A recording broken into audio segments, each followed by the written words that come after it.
അവള് പലതും മറച്ചു വെക്കാൻ ശ്രമിക്കുന്നുണ്ടോന്ന് എനിക്കൊരു സംശയം. അതോ അതൊക്കെ വെറുതെ തോന്നുന്നതാണോ? എന്തായാലും സത്യം കണ്ടുപിടിക്കണം. പരസ്പരം സംശയിച്ച് ഇങ്ങനെ മുന്നോട്ട് പോകാൻ എനിക്ക് വയ്യ.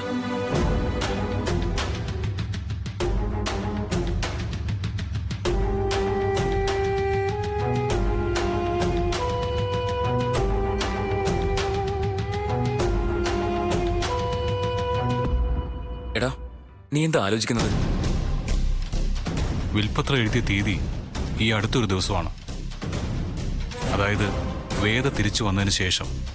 വെറുതെ എഴുതിയത് മാത്രമല്ല, അത് രജിസ്റ്റർ ചെയ്യുകയും ചെയ്തു വക്കീലിന്റെ സാന്നിധ്യത്തിൽ. അച്ഛൻ അറിഞ്ഞിട്ടില്ല, നമ്മൾ ആരും അറിഞ്ഞിട്ടില്ല. അതങ്ങനെ നടക്കാൻ ഒരു സാധ്യതയില്ല, അതും അമ്മയുടെ ഭാഗത്തുനിന്ന്. എടാ, അതല്ലേ ഞാൻ പറഞ്ഞത്, എനിക്കിതിൽ സംശയമുണ്ടെന്ന്. ഒരാൾ വിൽപ്പത്രം എഴുതുന്നു, അതിനടുത്ത ദിവസങ്ങളിൽ അയാൾ മരിക്കുന്നു.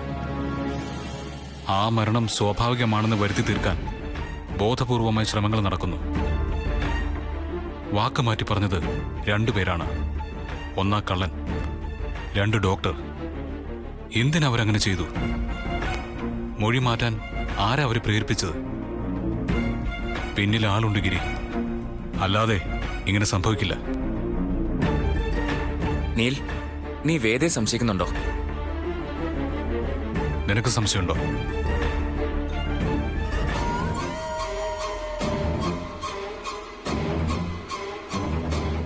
നിന്റെ നിലപാടാ പ്രധാനം. ആദ്യം എനിക്കങ്ങനെ ഇല്ലായിരുന്നു. പക്ഷെ ഇപ്പോ അപ്പോഴും ഉത്തരം കിട്ടാത്ത ചോദ്യങ്ങൾ പിന്നെയും ബാക്കിയുണ്ട്. വേദ പറഞ്ഞാൽ അതനുസരിക്കുന്ന ഒരാളായിരുന്നില്ല വല്യമ്മ. പിന്നെ എങ്ങനെയാ വിൽപ്പത്രം എഴുതി?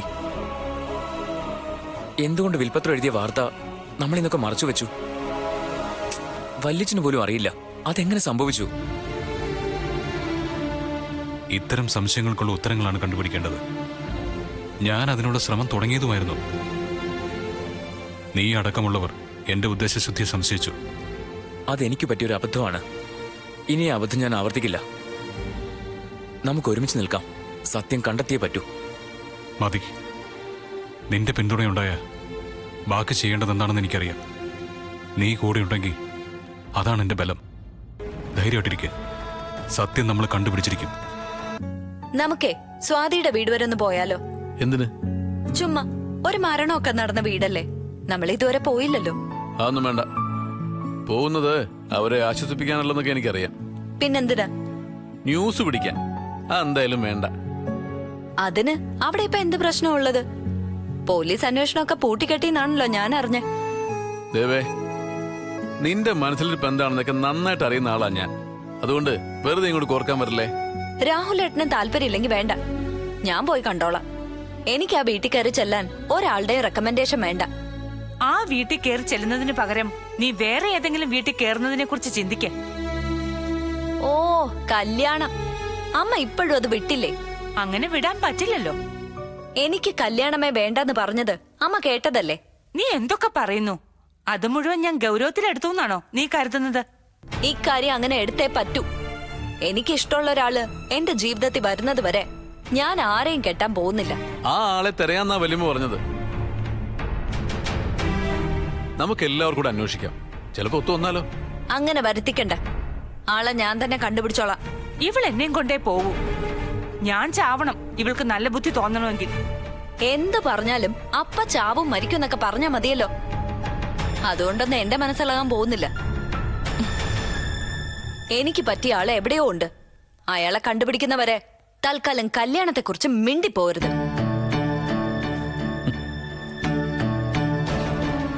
ഞാൻ ഇന്നലെ ഒരു സ്വപ്നം കണ്ടു. അത് നടക്കുകയാണെങ്കിൽ നടക്കും. അങ്ങനെയാ ഞാൻ കണ്ടത്. ഇത് എന്തെങ്കിലും അപകടം പറ്റി കാണുമോ? നീ വെറുതെ ടെൻഷൻ അടിക്കാതിരിക്കെ. അച്ഛൻ വന്നോളും. ആരെക്കുറിച്ച ചർച്ച? എന്നെ കുറിച്ചാണോ? ഏയ്, അച്ഛൻ പുറത്തു പോയിട്ട് ഇതുവരെ തിരിച്ചു വന്നില്ല. അതിനെക്കുറിച്ച് പറഞ്ഞുകൊണ്ടിരിക്കുകയായിരുന്നു. വല്ലിച്ചും പോയത് ആ രാജീവിന്റെ അച്ഛനെ കാണാനാ, എന്റെ കല്യാണത്തെക്കുറിച്ച് സംസാരിക്കാൻ. തിരക്ക് പിടിച്ചിട്ടിപ്പോ വേണ്ടെന്ന് ഞാൻ വിലക്കിയതാ, പക്ഷെ കേട്ടില്ല. ഇങ്ങനെയുള്ള കാര്യങ്ങളൊക്കെ സംസാരിക്കാൻ അച്ഛൻ എന്തിനാ ഒറ്റയ്ക്ക് പോകുന്നത്? പറഞ്ഞിരുന്നെങ്കിൽ ഞാനും കൂടെ പോയേനല്ലോ. എടാ, ഗൗരി എൻ്റെ മോളാ. അങ്ങനെ ഞാൻ അവളെ കണ്ടിട്ടുള്ളൂ. അവളുടെ കല്യാണം നടത്താൻ പറ്റിയില്ലെങ്കിൽ പിന്നെ എന്തിനാടാ ഞാനിങ്ങനെ ജീവിച്ചിരിക്കുന്നത്? അച്ഛൻ എന്തിനാ ഇങ്ങനെയൊക്കെ ചിന്തിക്കുന്നത്? കല്യാണം നടക്കണമെന്നല്ലേ ഉള്ളൂ. അതിന് കാശ് വേണം. കാശിന് വഴിയുണ്ടല്ലോ. ആരുടെ മുമ്പിൽ കൈ നീട്ടാതെ തന്നെ നമുക്കത് നടത്താലോ. അതെ, വേദ വിചാരിച്ച എല്ലാം നടക്കില്ല അച്ഛാ. വേദ, എനിക്ക് കേൾക്കണ്ട പേര്. അവൾ എന്നെന്റെ വീട്ടിൽ കാലുകുത്തിയോ അന്ന് തുടങ്ങിയ നാശം. ഗൗരിയുടെ കല്യാണം നടത്താനൊന്നും അവൾ സഹായിക്കുന്ന എനിക്ക് തോന്നുന്നില്ല. അവള് കിട്ടിയ അവസരം മുതലാക്കിയുള്ളൂ. അവളുടെ മനസ്സിൽ അത്രയ്ക്കുണ്ട് വിഷം. അതോർത്ത് അച്ഛൻ വിഷമിക്കണ്ട. വേദയെ കൊണ്ട് സമ്മതിപ്പിക്കുന്ന കാര്യം ഞങ്ങൾക്ക് വിട്ടേക്ക്. ഞങ്ങളത് ചെയ്തോളാം. അതെ അച്ഛാ, ഗൗരിയുടെ കല്യാണം നിശ്ചയിച്ച പോലെ തന്നെ നടക്കും. അതിന്റെ പേരിൽ അച്ഛൻ ആരുടെ മുമ്പിലും തലകുനിക്കേണ്ടി വരില്ല. ഞാനാ പറയുന്നത്. അച്ഛൻ ധൈര്യമായിട്ടിരിക്കും.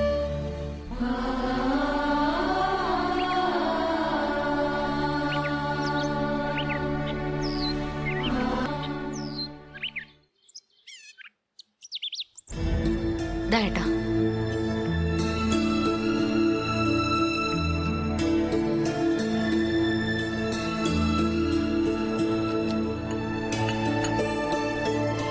ഗിരി, ആ? ഗൗരിയുടെ കല്യാണം നടത്തുന്നതിനെ കുറിച്ചുള്ള നിന്റെ അഭിപ്രായം എന്താ? എനിക്കങ്ങനെ പ്രത്യേകിച്ച് അഭിപ്രായമൊന്നുമില്ല. അഭിപ്രായം ഇല്ലേ? അപ്പൊ കല്യാണം നടത്തണമെന്നാണോ പറയുന്നത്? എന്നല്ല, അത് നടത്തണം. അതിന് വലിയച്ഛന് നിങ്ങളൊക്കെ ഉണ്ടല്ലോ. നിങ്ങളാണല്ലോ മുൻകൈ എടുത്തതും. അത് ശരിയാ, ഞങ്ങളാ മുൻകൈ എടുത്തത്. ഗൗരിയെ നല്ലൊരുത്തിന്റെ കൂടെ പറഞ്ഞേക്കണമെന്ന് അച്ഛൻ ആഗ്രഹിച്ചു. ഞാൻ അതിനെ സപ്പോർട്ട് ചെയ്തു. പക്ഷെ ഇപ്പോ അവസ്ഥകളൊക്കെ മാറിയില്ലേ? രാജീവിന്റെ വീട്ടുകാർക്കിപ്പോ ഈ വിവാഹം നടത്തണമെന്ന് അത്ര വലിയ താല്പര്യമൊന്നുമില്ല. അതെന്താ? എന്തായിരിക്കും? അന്ന് മുടങ്ങിപ്പോയത് കൊണ്ടാണോ?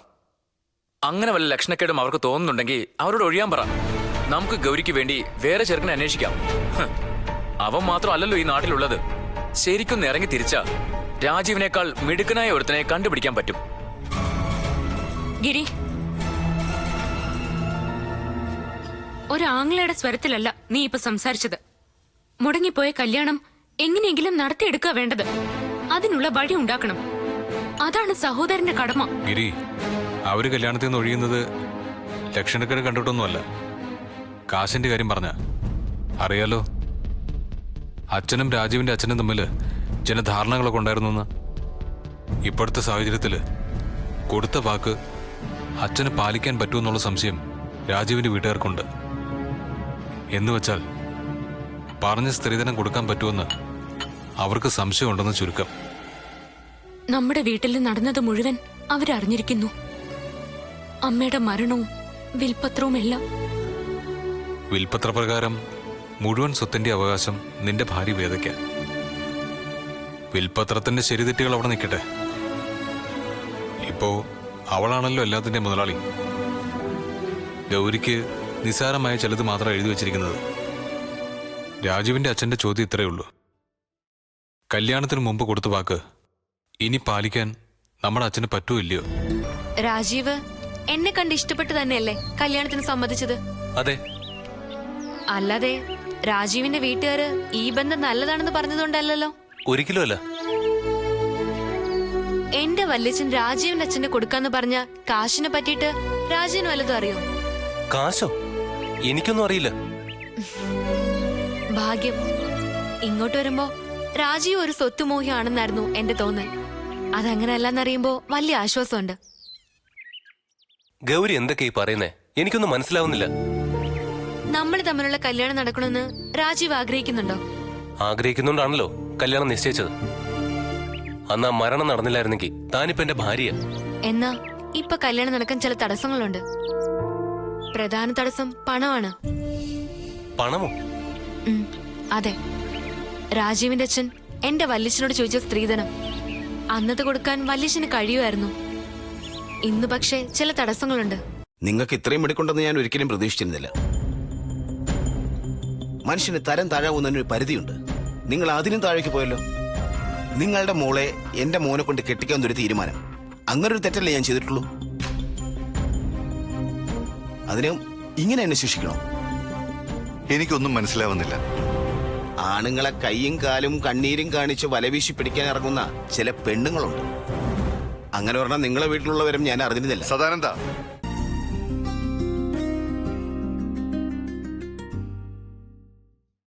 നിങ്ങൾക്ക് ഇത്രയും എടുക്കുണ്ടെന്ന് ഞാൻ ഒരിക്കലും പ്രതീക്ഷിച്ചിരുന്നില്ല. മനുഷ്യന് തരം താഴാവുന്നതിനൊരു പരിധിയുണ്ട്. നിങ്ങൾ അതിനും താഴേക്ക് പോയല്ലോ. നിങ്ങളുടെ മോളെ എന്റെ മോനെ കൊണ്ട് കെട്ടിക്കാവുന്നൊരു തീരുമാനം, അങ്ങനൊരു തെറ്റല്ലേ ഞാൻ ചെയ്തിട്ടുള്ളൂ? അതിനും ഇങ്ങനെ എന്നെ ശിക്ഷിക്കണോ? എനിക്കൊന്നും മനസ്സിലാവുന്നില്ല. ആണുങ്ങളെ കൈയും കാലും കണ്ണീരും കാണിച്ച് വലവീശി പിടിക്കാൻ ഇറങ്ങുന്ന ചില പെണ്ണുങ്ങളുണ്ട്. അങ്ങനെ പറഞ്ഞാൽ നിങ്ങളെ വീട്ടിലുള്ളവരും ഞാൻ അറിഞ്ഞിരുന്നില്ല. സദാനന്ദ, ഒച്ച വയ്ക്കണ്ട. സത്യം ഞാൻ പറഞ്ഞത്. കല്യാണം ഇനി എന്ന് നടത്താന്ന് ഞാൻ ചോദിച്ചപ്പോ നിങ്ങൾ എന്താ മറുപടി പറഞ്ഞേ? കാശ് എന്നിട്ട് നടത്താന്ന് അല്ലേ? എന്നിട്ട് നിങ്ങൾ എന്താ ചെയ്തേ? നിങ്ങളുടെ മകളെ എന്റെ മോന്റെ അടുത്തേക്ക് പറഞ്ഞു വിട്ടു. അവനൊരു പാവാ. നിങ്ങളുടെ മോളെ കണ്ണീര് കണ്ടപ്പോ അവന്റെ മനസ്സലിഞ്ഞു. അവന്റെ മനസ്സലിയും. പക്ഷേ എന്റെ തലിയില്ല. ജീവിതം കുറെ കണ്ടവനാ ഞാന്. പലതും പഠിക്കുകയും പഠിപ്പിക്കുകയും ചെയ്തിട്ടുണ്ട്. അതുകൊണ്ട് നിങ്ങൾ എനിക്കെതിരെ പ്രയോഗിച്ച ആ സൂത്രം ഉണ്ടല്ലോ, അത് പരാജയപ്പെടുകയുള്ളൂ. സദാനന്ദ, സത്യം അറിയാതെയാ താൻ ഇങ്ങനെയൊക്കെ പറയുന്നത്. ഞാൻ എന്റെ മോളെ ആരുടെടുത്തേക്കും പറഞ്ഞു വിട്ടിട്ടില്ല. ഇനി അവളങ്ങനെ വന്നിട്ടുണ്ടെങ്കിൽ അതെന്റെ മനസ്സറിവോടെ അല്ല. അവള് കാണിച്ച ബുദ്ധിമോശത്തിന് ഞാൻ തന്നോട് മാപ്പ് പറയാ. താൻ എന്നോടും എന്റെ മോളോടും ക്ഷമിക്കണം. ഇന്നേ വരെ എന്റെ ഒരു തീരുമാനത്തിനും എതിര് നിൽക്കാത്തവനായിരുന്നു രാജീവ്. ആ അവൻ എന്നോട് ഇന്ന് മുഷിഞ്ഞ് സംസാരിച്ചു. കാരണം നിങ്ങളും നിങ്ങളുടെ മകളും. കാശില്ലെങ്കിലും തറവാടത്ത് നിങ്ങളുടെ കയ്യിലുണ്ടാവുമെന്ന് ഞാൻ വിചാരിച്ചു. അതും തെറ്റി. ഒന്നും മനഃപൂർവ്വമല്ല, പറ്റിപ്പോയി. താൻ എന്നോട് ക്ഷമിക്കേ. ക്ഷമിക്കാൻ പറ്റാവുന്ന തെറ്റല്ല നിങ്ങളുടെ മോള് ചെയ്തേ. ഇപ്പൊ ഇങ്ങനെയാണെന്നുണ്ടെങ്കിൽ കെട്ടിക്കേറി വരുമ്പം എന്തായിരുന്നനെ? ദൈവം എന്നെ രക്ഷിച്ചതാ ആ മരണത്തിന്റെ രൂപത്തിൽ. അല്ലെങ്കിൽ ആ കല്യാണം നടന്നിരുന്നെങ്കിൽ എന്റെ കുടുംബം കുട്ടിച്ചോറാവുമായിരുന്നു. എല്ലാം നമുക്ക് പരിഹരിക്കാം. ഞാൻ അവളെ പറഞ്ഞ് മനസ്സിലാക്കാം. വേണമെങ്കിൽ തന്റെ മുമ്പിൽ അവളെ കൊണ്ടുവരാം. അവളെ കൊണ്ട് മാപ്പും പറയിക്കാം. ഒന്നും വേണ്ട. കല്യാണം നടത്താൻ ഉദ്ദേശിക്കുന്നുണ്ടെങ്കിലല്ലേ അതിന്റെയൊക്കെ ആവശ്യമുള്ളൂ. കല്യാണം നടത്തുന്നില്ലെങ്കിൽ പിന്നെന്തിനാ മാപ്പ്? സദാനന്ദ, അയ്യോ, പറയുന്നതുകൊണ്ട് വിരോധവും തോന്നരുത്. ഞങ്ങൾക്ക് ഈ ബന്ധത്തിന് താല്പര്യമില്ല.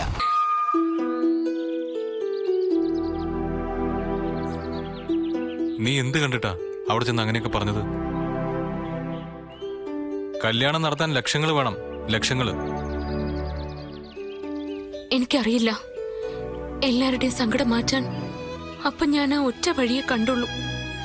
തെറ്റായിരിക്കാം, പക്ഷെ അതല്ലാതെ എന്റെ മുമ്പിൽ വേറെ ഒരു മാർഗവും ഉണ്ടായിരുന്നില്ല. കാശിന് ഒരിക്കലും പഞ്ഞമുണ്ടാകാതിരുന്ന ഒരു വീടായിരുന്നു ഇത്. ആ വീട്ടിലിപ്പോ ദാരിദ്ര്യമായി. ഇതൊക്കെ കാലം നമുക്ക് തരുന്ന ഓരോ പാഠങ്ങളേട്ടാ. ഒന്നും സ്ഥിരമല്ലെന്നാ നമ്മൾ ഇതിന്ന് മനസ്സിലാക്കേണ്ടത്. ഗിരിയുടെ മാറ്റം എന്നെ അത്ഭുതപ്പെടുത്തുന്നത്. അവനിങ്ങനെ വേദയുടെ പക്ഷം പിടിക്കുമെന്ന് ഒരിക്കലും ഞാൻ വിചാരിച്ചിരുന്നില്ല. അമ്മയുടെ മരണത്തിൽ സംശയമുണ്ടെന്ന് പറഞ്ഞവനാ നേരെ ഇരുട്ടി വിളിക്കുന്നതിന് മുമ്പ് കളം മാറിയത്. അതാ തലയണ മന്ത്രത്തിന്റെ ശക്തി. വേദമിടിക്കുക. ഗിരിയെ അവളുടെ ആളാക്കി മാറ്റാൻ അവൾക്ക് നിമിഷങ്ങളെ വേണ്ടി വന്നുള്ളൂ. അച്ഛൻ വിഷമിക്കുന്നുണ്ടാ. അല്ലെങ്കിൽ ഈ കല്യാണം നടക്കുന്നെങ്കിൽ നടക്കട്ടെ എന്ന് കരുതി മാറി നിൽക്കായിരുന്നു. എന്റെ മാത്രം സഹോദരി അല്ലല്ലോ ഗൗരി. എന്നെക്കാളും ഉത്തരവാദിത്തം കാണിക്കേണ്ടത് ഗിരിയല്ലേ. അവന് താല്പര്യമില്ലെങ്കിൽ ഞാനെന്തിനാ കാണിക്കുന്നത്? പക്ഷെ അച്ഛനാ എന്നെ തോൽപ്പിച്ച് കളയുന്നത്. അച്ഛനെ കുറ്റം പറയാൻ പറ്റില്ല ഏട്ടാ. ഏട്ടൻ കരുതിയതുപോലെ അച്ഛനും വേണമെങ്കിൽ ചിന്തിക്കായിരുന്നു. ചിന്തിച്ചില്ലല്ലോ.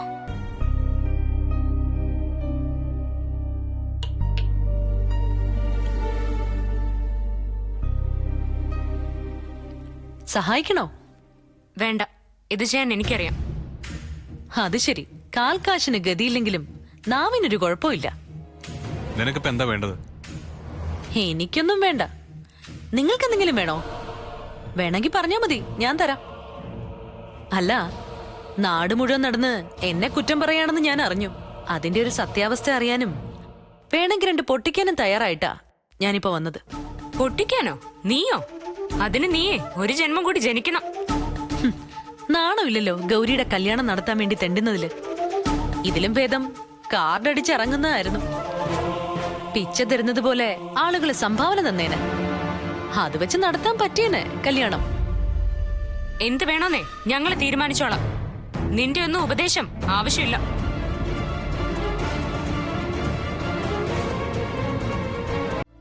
നാണമില്ലല്ലോ ഗൗരിയുടെ കല്യാണം നടത്താൻ വേണ്ടി തെണ്ടുന്നതില്. ഇതിലും ഭേദം കാർഡടിച്ചിറങ്ങുന്നതായിരുന്നു. പിച്ച തരുന്നത് പോലെ ആളുകള് സംഭാവന തന്നേനെ. അത് വെച്ച് നടത്താൻ പറ്റിയേനെ കല്യാണം. എന്ത് വേണോന്നേ ഞങ്ങള് തീരുമാനിച്ചോളാം. നിന്റെ ഒന്നും ഉപദേശം ആവശ്യമില്ല. എന്റെ പണം വേണം, ഉപദേശം വേണ്ട. നിനക്ക് എങ്ങനെയാടി പണം കിട്ടിയത്? എന്റെ അമ്മയെ പറ്റിച്ചിട്ടല്ലേ? അല്ലെങ്കിൽ കള്ള വിൽപത്രം ഉണ്ടാക്കിയിട്ട്. അങ്ങനെ ഉണ്ടാക്കിയതൊന്നും എല്ലാ കാലവും അനുഭവിക്കാന്നൊന്നും നീ വിചാരിക്കണ്ട. ഇന്നല്ലെങ്കിൽ നാളെ സത്യം പുറത്തു വരും. അന്ന് നീ കണക്ക് പറയേണ്ടി വരും. അതൊക്കെ നിന്റെ വെറും തോന്നല. എന്നെ കണക്ക് പറയിപ്പിക്കാൻ മാത്രം നിനക്കോ നിന്റെ ഭർത്താവിനോ ശക്തിയില്ല. പാടത്തെ പണിക്ക് വരമ്പത്ത് കൂലി കൊടുക്കുന്നവളായി വേദ. ഇനിയും അത് മനസ്സിലായില്ലെങ്കിൽ കഷ്ടമൊന്നു മാത്രമേ എനിക്ക് പറയാനുള്ളൂ. മതിയടി നാവിട്ട് അലച്ചത്. നിനക്ക് കഴിയുമെങ്കിലേ പോയി ഗൗരിയുടെ കല്യാണം നടത്ത്. നീ വഞ്ചിച്ചുണ്ടാക്കിയ സ്വത്തിന്ന് 1 രൂപ പോലും ഞങ്ങൾക്ക് വേണ്ട.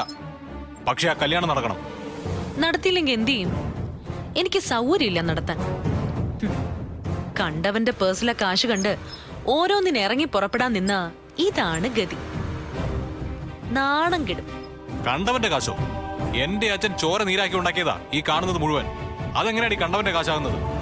ആരെന്ത് നീരാക്കി ഉണ്ടാക്കിയാലും ഇതിന്റെയൊക്കെ അവകാശം ഇപ്പൊ എനിക്കാണല്ലോ. ഞാൻ സഹായിച്ചില്ലെങ്കിൽ കല്യാണം മുടങ്ങും, ഇല്ലേ? ഇക്കാര്യത്തിൽ നീ വാശി കാണിക്കരുത്. നമ്മുടെ കുടുംബത്തിന്റെ മാനം പോകുന്ന പ്രശ്നോ? ഈ കുടുംബത്തിന്റെ മാനം പോയാ എനിക്കെന്താ പ്രശ്നം? നശിച്ച് നാണം കെട്ട് അടിക്കല്ല് വരെ ഇളകി ഈ വീട് നിലംപൊത്തുന്നത് കാണാനാ എനിക്കിഷ്ടം. അതിനാ ഞാൻ ഈ വീടിന്റെ പടി കയറി വന്നത്. എന്റെ കഷ്ടകാലത്തിന് ആദ്യമൊന്നും അത് നടന്നില്ല. ഇപ്പൊ എല്ലാം എന്റെ നിയന്ത്രണത്തിലാ. ഇവിടെ താമസിക്കുന്ന നിങ്ങളടക്കം എല്ലാം. എന്റെ കാരുണ്യത്തിൽ കഴിയുമ്പോ എന്നെ ഭരിക്കാൻ വരരുത്. വന്നാ ആ കൈ ഞാൻ വെട്ടും. എന്നാ വെട്ടടി. നിനക്ക് അത്രയ്ക്ക് ധൈര്യം ഉണ്ടെങ്കിൽ നീ ചെയ്യ. സ്വാതി വേണ്ട. ഭരിക്കലും ആജ്ഞാപിക്കലും ഒക്കെ നിന്റെ കുടുംബത്തിലും മതി. ഏട്ടത്തിന്ന് വിളിച്ച് നിങ്ങൾ ബഹുമാനിക്കുന്ന ആ സ്ത്രീ ഉണ്ടല്ലോ, അവർക്ക് നിങ്ങളെ പരമ പുച്ഛമാ. നാണമില്ലല്ലോ ഭാര്യ അപമാനിച്ചവരോട് ക്ഷമിക്കാൻ പറയാൻ. എനിക്കുണ്ടായ അപമാനം നിങ്ങൾക്കാണ് ഉണ്ടായതെങ്കിൽ കാണിച്ചു കൊടുത്തേനെ ഞാൻ. എന്റെ ധൈര്യം പോലെ നിങ്ങൾക്കില്ലാതെ പോയല്ലോ. അവരോട് സംസാരിക്കാൻ പേടിയൊന്നും വേണ്ട. ഈ സ്വത്ത് മുഴുവൻ നമ്മുടെതാ. അത് വേണ്ടെന്ന് പറയാനാ ഞാൻ പോയത്. അപ്പോഴാ എന്നെ ആട്ടിയത്. ഇനി ഞാൻ കൊടുക്കും, കാത്തിരുന്നാ മതി.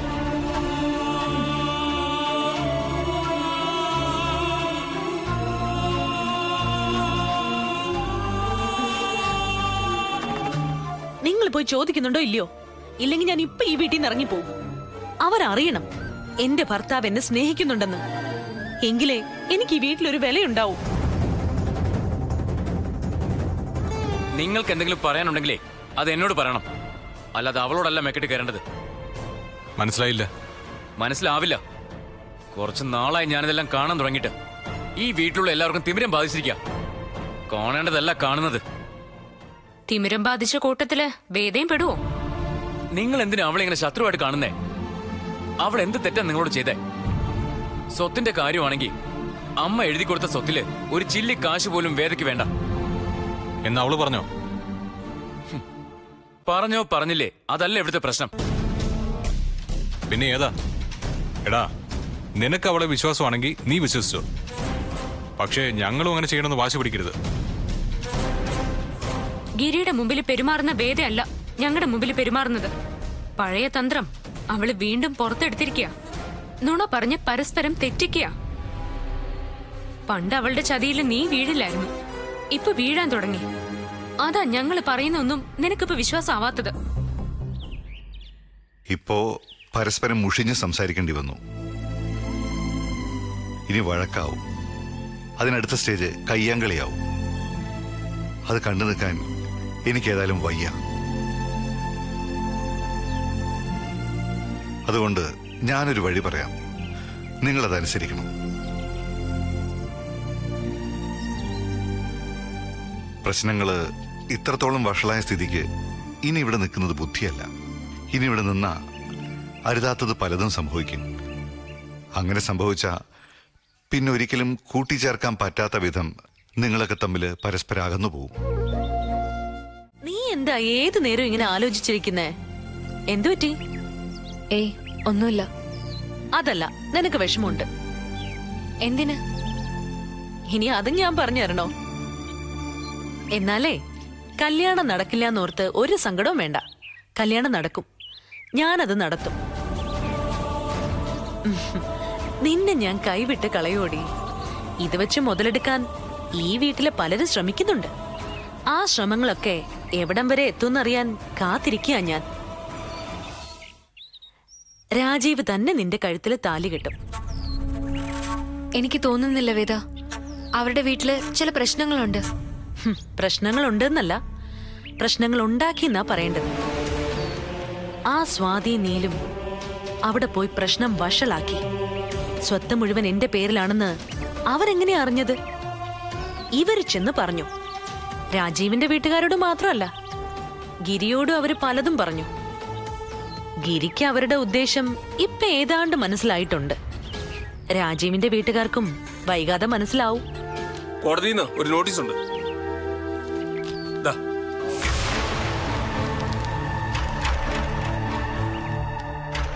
ദാ, ഒന്ന് സൈൻ ചെയ്തേ.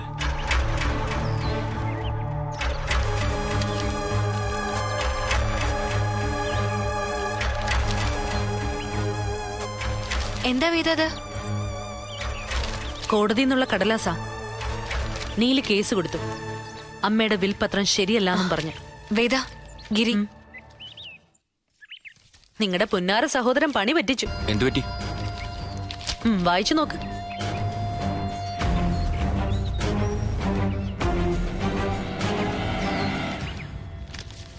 ഇപ്പൊ മനസ്സിലായല്ലോ ഓരോരുത്തരുടെ മനസ്സിലിരിപ്പ്. ബന്ധവും സ്വന്തവും ഒന്നും ഒരാൾക്കും ഒരു പ്രശ്നമല്ല. എല്ലാവർക്കും കാശാ വലുത്. നിങ്ങൾ കോടതിയിൽ പോയ സ്ഥിതിക്ക് ഇനി കോടതി തീരുമാനിക്കട്ടെ. കോടതി എന്ത് തീരുമാനിക്കാൻ? ഈ വില്ല അവർ അംഗീകരിക്കും. നിങ്ങൾക്ക് പിന്നെ ഈ വീടിന്റെ പരിസരത്ത് പോലും കേറാൻ പറ്റില്ല. നിന്റെ ആഗ്രഹം അതാണെന്ന് അറിയാം. പക്ഷെ ഒന്ന് നീ ഓർത്തോ, ഇന്നല്ലെങ്കിൽ നാളെ ഇതിന്റെയൊക്കെ ഫലം നീ അനുഭവിക്കും. എല്ലാ സത്യവും തെളിയും. ഞങ്ങൾ തെളിയിക്കും. പോടി വരട്ടാതെ. വാഗിരി, നമുക്ക് പോവാം. ഇവരോടൊന്നും സംസാരിക്കാൻ കൊള്ളില്ല.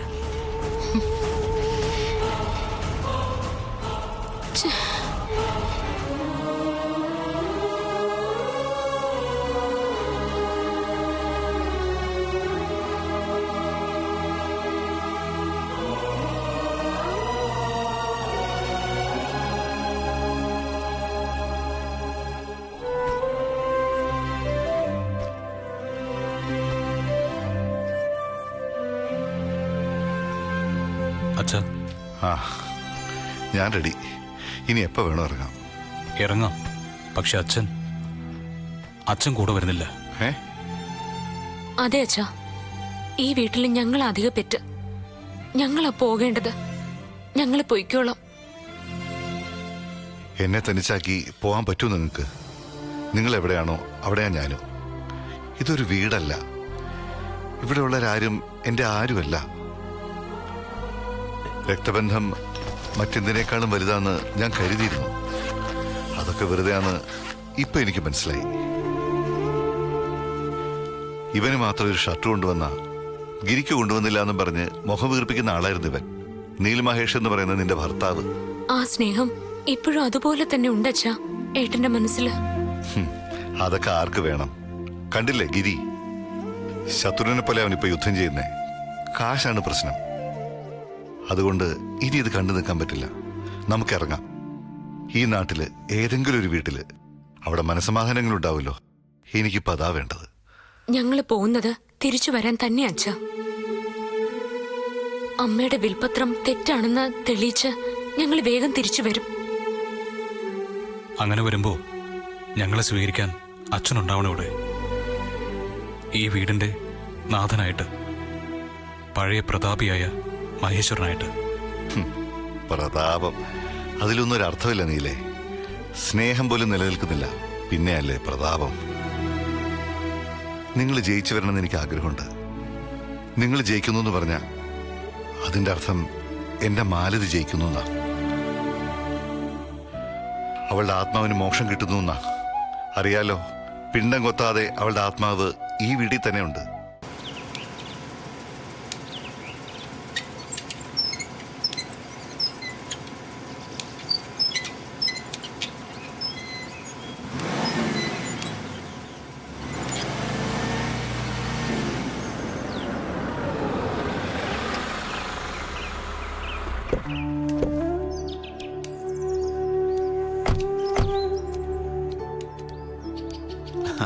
പെട്ടെന്ന് വിളിച്ചു പറഞ്ഞുകൊണ്ട് ഇതേ സംഘടിപ്പിക്കാൻ പറ്റുള്ളൂ. ഇത് തന്നെ ധാരാളം. ഞങ്ങൾ രണ്ടുപേരല്ലേ ഉള്ളൂ. മാത്രമല്ല വലിയ വാടക കൊടുത്ത് താമസിക്കാൻ ഇപ്പം ഞങ്ങളുടെ കയ്യിൽ എവിടുന്ന പൈസ? കാശിനെ കുറിച്ച് നിങ്ങളിപ്പോ ആലോചിക്കണ്ട. കേസ് കഴിഞ്ഞാൽ സ്വത്ത് തിരിച്ചു കിട്ടുമല്ലോ. അതൊക്കെ എന്നാ ഇനി? സിവിൽ കേസാ. എത്ര കൊല്ലം പിടിക്കുമെന്ന് ആർക്കറിയാം? എനിക്ക് ഒറ്റ കാര്യത്തിൽ സങ്കടമുള്ളൂ. സ്വാതി കഷ്ടപ്പെടുത്തേണ്ടി വന്നു. എനിക്കൊരു കഷ്ടപ്പാടുമില്ല. ഇതിനേക്കാളും മോശാവസ്ഥയിൽ കഴിഞ്ഞിട്ടുള്ളവളാ ഞാൻ. എല്ലാ വിഷമവും മാറും. ഇതൊരു താൽക്കാലിക ഏർപ്പാടായിട്ട് മാത്രം കണ്ടാൽ മതി. ആ വാ കേറ്.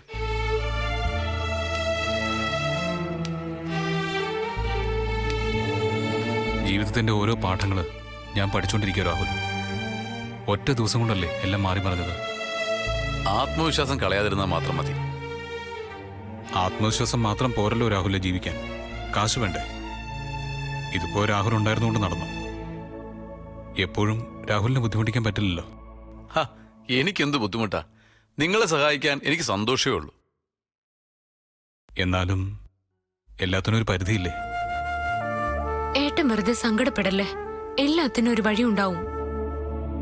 അച്ഛനെ കുറിച്ച് ഓർക്കുമ്പോഴാ എനിക്ക് സങ്കടം കൂടുന്നത്. അവരുടെ ഇടയിൽ തനിച്ച് പാവം എങ്ങനെ കഴിഞ്ഞിരുന്ന ആളാ. വേണമെങ്കിൽ അച്ഛനെ നമുക്ക് ഇങ്ങോട്ട് കൊണ്ടുവരാം. അതേതായാലും വേണ്ട.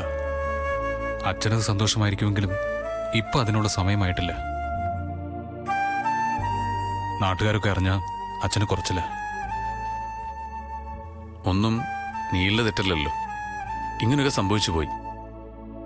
വേദയെക്കുറിച്ച് പിന്നെ എനിക്ക് പണ്ടേ അഭിപ്രായമില്ല. പക്ഷെ ഗിരി ഇങ്ങനെ മാറുമെന്ന് ഒരിക്കലും ഞാൻ വിചാരിച്ചിരുന്നില്ല. ഞാൻ അവനെ കുറ്റം പറയില്ല. അവന് ശരിയെന്ന് തോന്നുന്നത് അവൻ ചെയ്യുന്നു. അമ്മ പോയതോടെ ആ വീടിന്റെ ഐശ്വര്യം പോയി.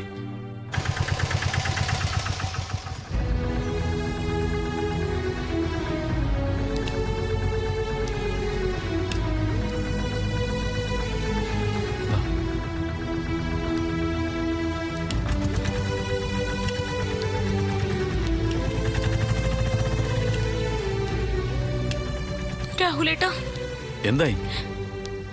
ഒരു വിവരവും ഇല്ല. എന്താ കാര്യം അവര് പറഞ്ഞോ? ഇല്ല, എന്തോ കള്ള പരാതിയാ. നീ വിഷമിക്കല്ലേ, ഞാനൊന്ന് അന്വേഷിക്കട്ടെ.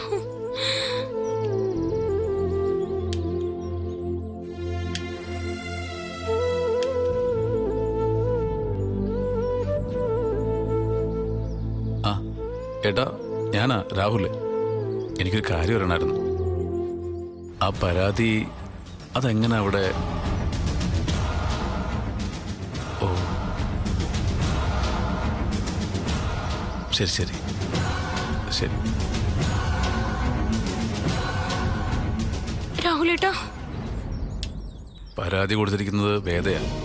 നീലിന്റെ അമ്മയുടെ മരണത്തിന് പിന്നില് നീലാണെന്ന് സംശയമുണ്ടെന്ന്. അവളുടെ തലയിൽ ഇടുത്തി വീഴും. അമ്മയെ കൊന്നത് അവളാ. എന്നിട്ട് പേടിക്കാനൊന്നുമില്ല. ഇപ്പൊ ചോദ്യം ചെയ്യൽ നടക്കുന്നേ ഉള്ളൂ. FIR ഇട്ടിട്ടില്ല. നമുക്ക് നോക്കാം ഇറക്കാൻ പറ്റുമെന്ന്. ഇത് മനഃപൂർവ്വം ഞങ്ങളെ ദ്രോഹിക്കാൻ വേണ്ടി ചെയ്യുന്നതാ രാഹുലേട്ടാ. ഞങ്ങള് സമാധാനത്തോടെ കഴിയുന്നത് അവക്ക് ഇഷ്ടമല്ല. അത് മാത്രമല്ല, നിങ്ങൾ വിൽപ്പത്രം റദ്ദാക്കണമെന്ന് പറഞ്ഞ കേസ് ഫയൽ ചെയ്തില്ലേ? അപ്പോ അതിന്റെ ദേഷ്യവും കാണും. ആ കേസിലൊരു സത്യമുണ്ട്. ഇതങ്ങനെ വല്ലതും ആണോ? അവക്ക് കാശുണ്ട്, സ്വാധീനമുണ്ട്, സഹായിക്കാൻ ആളുമുണ്ട്. അപ്പൊ എന്ത് തോന്നിയാസവും നടക്കും. അങ്ങനൊക്കെ ചിന്തിക്കുന്ന മണ്ടത്തരമാണ്. ന്യായമില്ലാത്തൊരു കാര്യത്തിന് നീലിനെ പിടിച്ചെങ്കിൽ ആ പിടിച്ചവന്റെ തൊപ്പി അടക്കം തെറിപ്പിക്കാൻ നമുക്ക് പറ്റും.